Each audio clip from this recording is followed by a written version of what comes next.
Hi, this is Jeff from Jeff's Gardening Tips. This is the last Sunday in March. Out in the yard, doing some onion sets today. Getting prepared for the earlier part of the season like I did last week. You can see my helper's very busy back there, running around with one of my gloves, and she always gets something up and getting stuff out of the shed, and she just is a show off. Our two main mixers as normal. As you can see over there's bone meal and blood meal, and there she goes again. She is just a show off. The bone meal and the blood meal, and then we mix it together with our normal soil mixture. This mixture, I normally go a third, everything, as I've told you in my other videos. This one, I changed a little bit because of the density for the onions. So here I did 2/3 potting soil and a third black cow. Did 3 different types of onion sets in here. As you can see down here, we did the reds, the whites, and the yellow onions. There's the reds, the whites, and the yellows. So what I end up doing is I go in a circular motion around inside the pot. The pot itself is a 20-gallon fabric container. I fill it up 3/4 of the way, pack it down in tight, and then I use a certain amount of onions in each one. But the outer rim is the red potatoes. The inner rim to the left is white potatoes, and of course the yellow potatoes are to the yellow onions. Why do I keep saying that? The yellow onions are on the right side, the white onions are on the left side, and the red onions are around the outer perimeter. I got potatoes on my mind from last week. So they're all in there, but if you notice some of these, you can see the stem sticking up. That is the way you put an onion set in, is you put the potato right at the onion right at ground level and just leave just a little part of the stem up, and then it grows. Then there's the other belief when you have a lot of onion people that they take the top quarter of the onion and they cut it off and then put it like 1/4 to 1/2 inch underneath, and it gives it more of an opening to grow bigger. So some of these you'll see out, some of them you'll see in. I'm doing both methods in here as a trial and error on these onions this early spring season and going into the early summer, and we'll just see how they work out overall. And like I said, if it's supposed to get real cold out, I'll just take one of my 55-gallon trash cans that I'm not using right now for potatoes or something else, and I'll put these onions, I'll put it on top here to keep these onions from having any problems during cold weather. Like I said, it's a 20-gallon fabric container. These will grow pretty good. Now with these onions here, when I'm going, I'm gonna go over here by my garden so I can show you. When I'm doing anything, now you've seen from my other videos, no matter if it's in a 5-gallon pail, a bigger pail, an in the ground container like over there, longer containers here, and all my soft containers I put, and that's boxes in the ground. They're getting older, but I'm going to get one more season at them. But those there, I'll put an onion in each corner after I put my vegetable I choose in there. And in the bags, I put a couple in. Everything I pot has an onion, at least one, normally 2, in each thing. And people are like, oh, why you do that? Well, there's not a lot of growth space in there for them because the vegetable takes it up. If it's an eggplant or whatever you're growing up, that takes up your growing season and your growing area.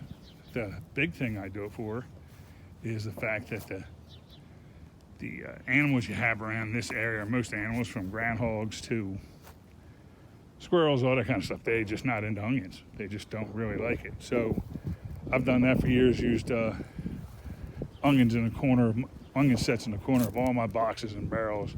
And yeah, you'll get onions growing out of them. They all won't make it, but you'll get onions out of it, and it just keeps a lot of the rodents away from them. Even though you got a fence up and stuff, it's once they get in there, they won't fool with them much. And the second biggest thing, which I've learned over the last couple of years, is I got to have at least 2 big pots of marigold flowers. That's not a big one ever, that's a small one, but I had 1 or 2 in each garden last year. This year I'm going to make it bigger because the marigolds, they allow the bees and everything to prosper. And what's the word I'm looking? Fertilize, not even fertilize, pollinate all your stuff. So you got to have the bees, but what it does is it keeps the stink bugs and all the other kind of stuff, keeps them right out of your garden. For some reason, Small rodents and bugs cannot stand marigolds at all. So that's a big thing I've learned over the last couple of years. And it's a shame it don't keep mosquitoes out of your garden, but mosquitoes kick your butt at the during the season when you're out and it's wet and hot. You can't spray near them, of course, because it'll go right into your food. But marigolds are a must in a garden, and you don't have to put them in the ground like I do. Everything's above ground here, so you can pot them and they'll just bloom and take over. You just keep water to them, and they'll grow all summer long and keep you, I'd say, about 80% bug free in your garden. And like I said, get your onions in the ground like I did here. Get your spring sets going. Some you'll leave above ground as a full onion. Some you'll cut the quarter tip off and barely cover it with a little soil. So like I said, in that barrel right there, I probably got, I'm guessing, about 24 onions, which seems like a lot, but it's not, because they're just the smaller set ones.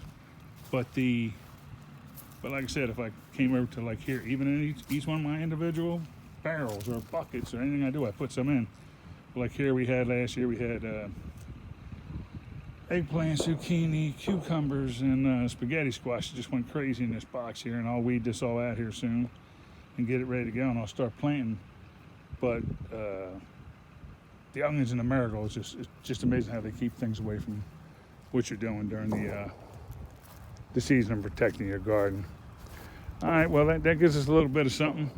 Like I said, I didn't mix any dirt today because we went through that last time, and it's kind of a common thing. And if there has to be adjustment for anything, I'll let you know.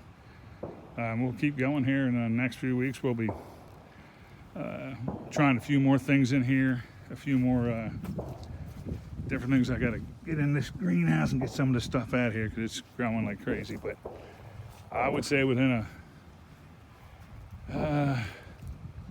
another month and 2 weeks to a month, I'll be pulling half of that stuff out of the greenhouse, putting it in the garden. The overwintering stuff, I'll be starting to take some of that out, and my greener stuff I can bring out in the potatoes, and it won't hurt them at all, and I can get them out here and they'll get going for the full season over. Even though you can really see, like last week I showed you a video, there was a couple stems coming up from the potatoes. I can look through there now, and they're at least a foot and a half tall. So season's going, we'll just keep going on, and we'll check in with you in a week or two and start going with the next projects as we work forward to our full spring garden and hopping into summer. Thanks for watching Jeff's Gardening Tips. Make sure you go out and check us out on Instagram under Jeff's Gardening Tips, and under YouTube at Jeff's Vegetable Garden Tips in Containers. And it's on YouTube. And like and subscribe, and we'll be talking to you soon. Thanks, guys.